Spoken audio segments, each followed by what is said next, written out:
कानून के हवाले हो जाओ। इंस्पेक्टर साहब, डाकू कभी कानून के हवाले नहीं होते। कानून के हवाले नहीं होकर तुम मौत की चुनौती मैं नहीं, आप दे रहे हैं। मैं तो मौत को गले लगाता हूँ, आप अपनी करियर सोच लीजिए। आखिरी बार कहता हूँ, हवाले हो जाओ। मैंने भी कोई कच्ची गोलियां नहीं खेली। ओ, करतूस खत्म हो गई। अब मैं क्या करूं? भागने के सिवाय कोई चारा नहीं। कानून के हाथ बड़ी लंबे होते हैं। यह बिल्कुल सच कहा आपने कि कानून के हाथ बड़ी लंबे होते हैं, मगर इंस्पेक्टर कभी कभी कानून के हाथ छोटे भी हो जाते हैं। कानून के हाथ कभी छोटे नहीं होते दरिंदे, ये केवल तेरा भ्रम है। कानून की लड़ाई भयंकर होती है और आज के बाद तुम्हारे हाथों और पैरों में तकड़ी रहेगी। तुम्हारे हाथ जितने गुनाह किए होंगे वो सब निकम्मे हो जाएंगे। जीवन भर तुम लोहे के जंजीर में सड़ते रहोगे। इंस्पेक्टर, अभी तक वो जेल नहीं बना जो मुझे उम्र भर रख सके, ना वो जंजीर बनी जो मुझे उम्र भर जकड़ी रहे। कानून तुम्हारा दलील नहीं सुनना चाहता। अगर कानून दलील नहीं सुनना चाहता है तो बताइए, आप मुझे किस अपराध में कैद कर रहे हैं? क्योंकि तुम्हारे हाथ खून से रंगे हैं। तुम इन सब पे हाँ इंस्पेक्टर साहब, मैं लोगों की जान लेता हूँ। मेरे हाथ खून से रंगे हैं। बेगुनाहों की नहीं, गुनहगारों की जान लेता हूँ। लेकिन मेरा गुनाह यही है ना कि मैंने कानून को तोड़ा है। कानून को तोड़ना भी बहुत बड़ा अपराध है।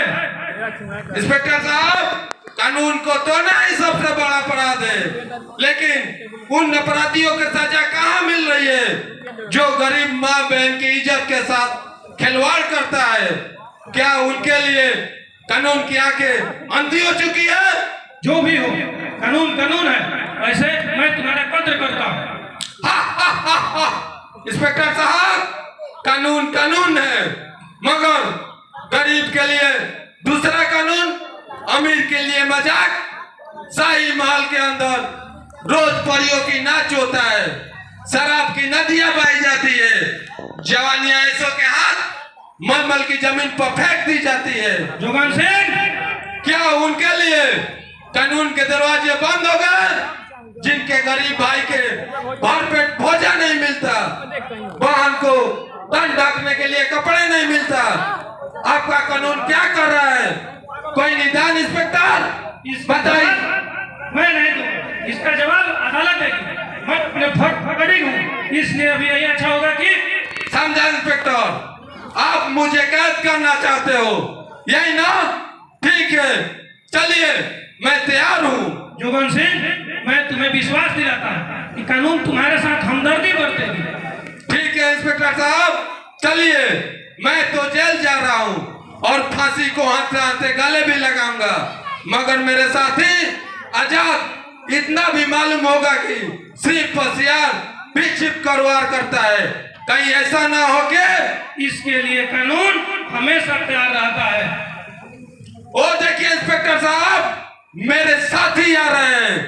शेरा, कालिया, मैं यहाँ हूँ, इंस्पेक्टर के पंजे में हूँ, तुम लगा जाओ। डाकू ने बहुत बड़ा चकमा दिया, मगर मेरे हाथों से वो बच कर जाएगा कहाँ?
उठावा ऊपर बाबा मोरवा रे बोलुए मोरवा बोलिया सुहावन हो लगुए मोरवा बोलिया सुहावन हो लगुए आज के रतिया पापा जागल हो रहिया आजू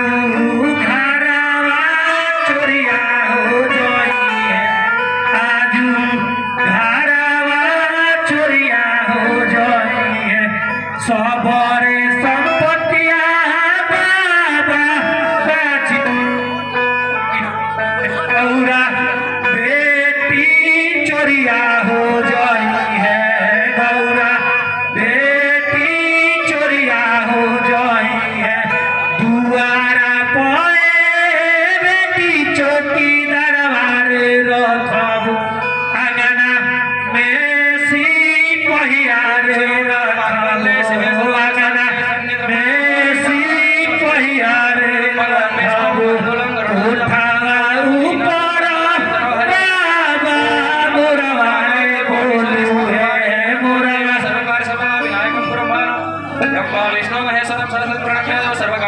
बोलुए मोरवा बोलिया सुहावन हो लगुए मोरवा बोलिया सुहावन हो लगुए आजू के रतिया पापा जागल हो रही है आजू घरवा चोरिया हो रही है आजू घरवा चोरिया हो रही है सबरे संपत्तिया बाबा बाजीरे जोई है गौरा बेटी चोरिया हो जोई है गौरा बेटी चोरिया हो जोई है दुआरा पे बेटी चौकी दरबार रखबू अंगना में सिपहिया रे अंगना में सिपहिया रे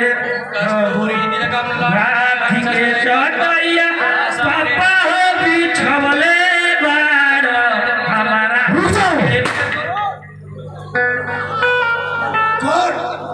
यहाँ क्या लगे हुए हैं?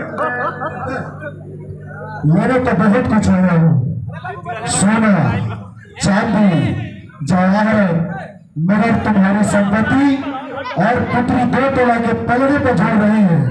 तुमने सुना होगा कि डाकू बेसिकिमती चीजों पर अपना कब्जा जमाते हैं और तुम देख रहे हो कि हम डाकू हैं।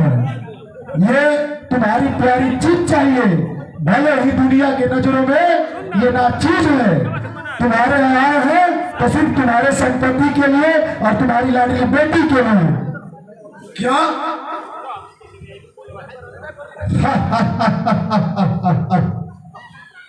शैतान कहीं के चुपचाप वहीं खड़े रहो।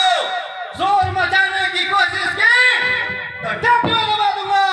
बेवकूफ, जबान बंद करो। चलो बाहर डोली तैयार है। और हरामनीच, मैं तुम्हें गोली मार दूंगा। तुम लोग खड़े खड़े क्या देख रहे हो? टूट पड़ो इस पर। खबरदार, यदि किसी ने एक कदम भी आगे बढ़ाने की कोशिश की तो फाड़ के रख दूंगा। बुढ़े, चिल्ला-चिल्ली मत कर। नहीं, मेरी बेटी को मत ले जाओ। छोड़ दो। जवानी और उस पर भी ये खूबसूरती, भला कोई कैसे छोड़ सकता है? नहीं नहीं, इसे छोड़ दो, मत ले जाओ, मत ले जाओ। मैं इसके बिना नहीं रह सकूंगा। छोड़ दो इसे, मत ले जाओ, मत ले जाओ। मैं इसके बिना नहीं रह सकूंगा। सेना, चलो।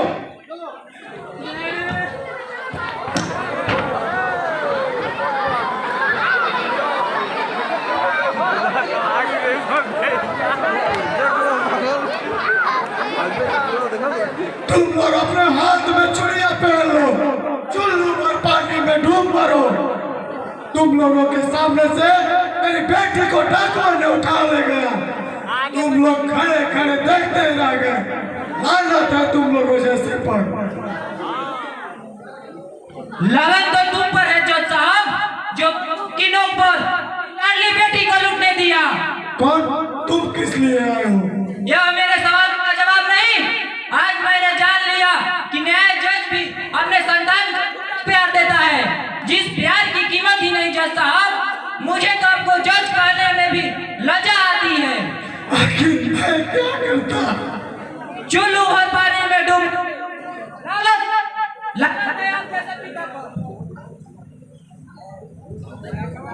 लानत है आप जैसे पिता पर। अगर वह मेरी बहन होती तो अफसोस, मेरी बहन मुझसे बिछड़ गई। क्या तेरी बहन तुझसे बिछड़ गई? नहीं नहीं, मेरी कोई बहन नहीं। और मेरी भी कोई अपनी बेटी नहीं। क्या मोहिनी आपकी बेटी नहीं? तो फिर कौन थी? बताइए जज साहब। एक अभागन माँ की बेटी। मतलब? हाँ, एक अभागन माँ की बेटी, जिसकी एक दर्द भरी दास्तान है, जिसे सुनने पर हृदय को तारों को झंझनाहट डालती है। जज साहब, मैं सुनना चाहता हूँ, प्लीज सुनाइए। वेरी गुड, तो सुनो। एक बार मैं अपने पत्नी के साथ सोनपुर मेला गया था। वहां तक मेरा एक भी संतान नहीं था। कई दिनों बाद हम लोग वापस आ रहे थे और मेरी जवानी ढल गई थी। तीव्र गति से बच्चे की रोने की आवाज सुनाई पड़ी और मेरा दिल मचल उठा। My God! भगवान की लीला देखो। मेरी कदम रुदन की आवाज पर चल पड़ी। 100 कदम चलने के बाद मेरी पत्नी की नजर एक बच्ची पर पड़ी और खुशी से वो पागल हो उठी और मैं भी। आपने उसे गोद ले लिया? मैंने नहीं, मेरी पत्नी ने गोद ले लिया। कौन नारी नहीं चाहती कि एक अभागन की गोद सुहागन में बदल जाए। खुशी खुशी उसे घर लाए, उसे लाड प्यार से पाला और मैंने उसका नाम रखा मोहिनी। परंतु दुर्भाग्य की बात यह है कि माँ की साया मोहिनी के सर से हट गया।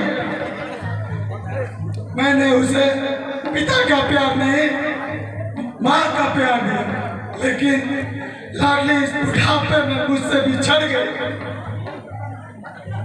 जज साहब, उस समय मोहिनी की उम्र क्या थी जिस समय आप मातृभूमि के गोद से लिया था? कोई ज्यादा उम्र की नहीं थी, 2-4 साल की रही होगी। सोनपुर के मेले में 2-4 साल की उम्र में? कहीं नहीं, ऐसा नहीं हो सकता। मगर रुक जाओ पंकज, कहाँ जा रहे हैं?